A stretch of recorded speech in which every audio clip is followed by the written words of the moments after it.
expect you again on the hour, every hour, until and including 5 o'clock. But if you do get off, just remember you have to stay on the police. And before you go anywhere, just if you see this is a personal registered message which makes life jackets and learn for everybody in various locations throughout the nest. Also, in the unlikely event of an emergency, always listen to the instructions of the captain and the crew. Very important. Just listen to the instructions.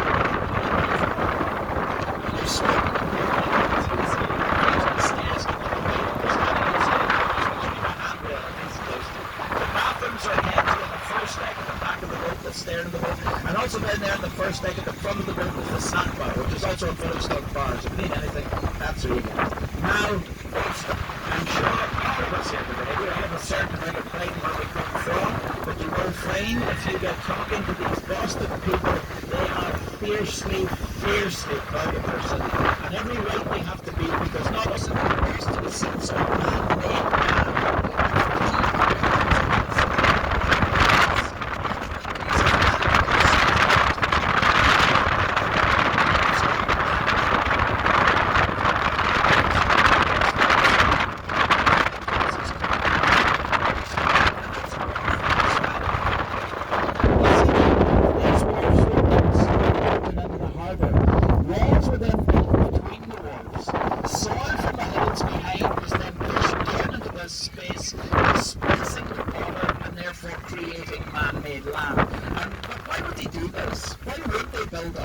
It's not as if they're short of land back then.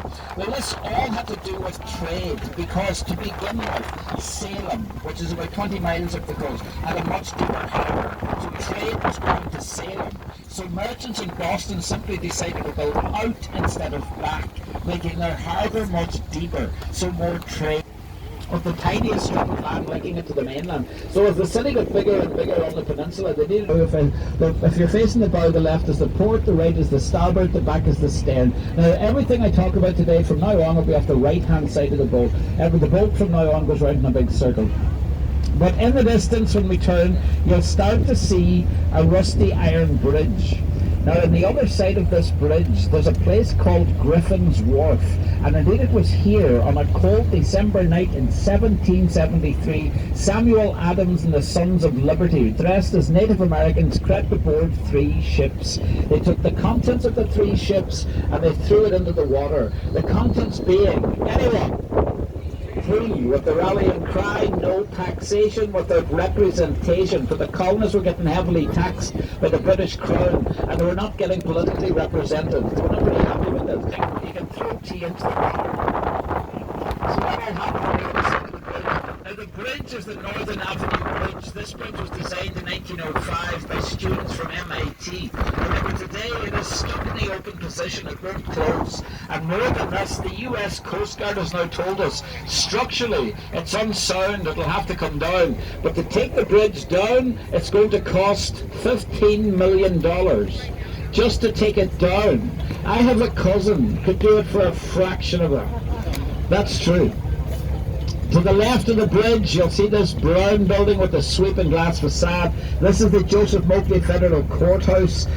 You all know that scandal that went on in the States about the celebrities and their kids getting into university. This is where they're getting tried over here, in the Joseph Moakley Federal Courthouse. This is where they're paying for their crimes, over here.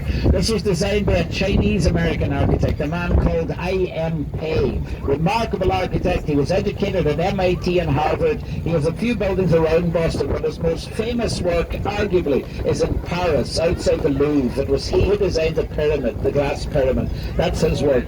But he was also responsible for Boston's tallest building. I don't know if you've seen this yet. It's called the Hancock Tower. It was built by Hancock Insurance Company. It's on Copley Square. But when they came to build the building, they didn't really take into account how windy Boston could get. And as you can see today, Boston's a very windy city. So when they built the building swayed a lot more than they thought it was going to sway. And as it began to sway, it began to buckle. And as it began to buckle, the windows started to pop out onto the square below. Now remarkably, through the whole time no one was injured, but Hancock Insurance Company, who built the building, weren't too happy, so they decided to sue the window company, only to find out the window company was insured by Hancock Insurance. I know, you couldn't make it up. But everything now is the right-hand side you're looking at is South Boston. Now, not to be confused with Southie, which is a kingdom unto itself behind these buildings. This is the innovation district. This is the business side.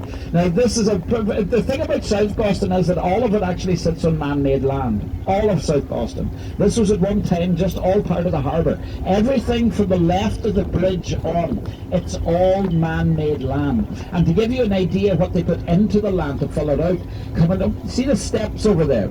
See the flagpole and the now on the right, that ship is from Uruguay. It's a training vessel. A lot of these ships come in every day from different countries, and this is temporary art. And up until just over 9 years ago, that was the tallest building in this area. So that will give you some idea just how young this area actually is. So this area has changed dramatically in a very short period of time. And now how did it do that? Was it the food? Maybe. Was it the service? Possibly. Or was it the fact that Anthony gave free lunches to every taxi driver in Boston? Definitely. This man was a marketing genius. If you got into a taxi at that time and you said, is there anywhere nice to eat? Every single one of them would send you straight to Anthony's. He has 4 sons. The 4 sons are building it again. That building with the flags, that's Boston's World Trade Center. You can tell the country's Boston does trade with flags. After that, you have the old fish pier over here. That's the oldest continuously used fish pier in the United States. 1914. Then, just on the other side of that, coming under view, you start to see a big tent-like structure. That's the Rockland Trust Bank Pavilion. There it is. It's a concert venue. We're supposed to stand there with the light and see the people. This is the place that holds a lot of graduations in the early suburbs. Because they're off the right-hand side of the board are the islands in the distance. There's 34 islands in the about 2 of them. So the large islands where people insects were scandalized to the right. You'll see the tallest island in the harbour. That's Spectacle Island. There's evidence of humans being on Spectacle Island over 8,000 years of liquid waste. The liquid waste is then turned into and it's pumped 10 miles out to sea. And the solid waste is turned into fertilizer pellets. And these fertilizer pellets are pumped through a tunnel system to the mainland, where then they are shipped to Florida to fertilize the orange groves. So ladies and gentlemen, the next time you are sick in your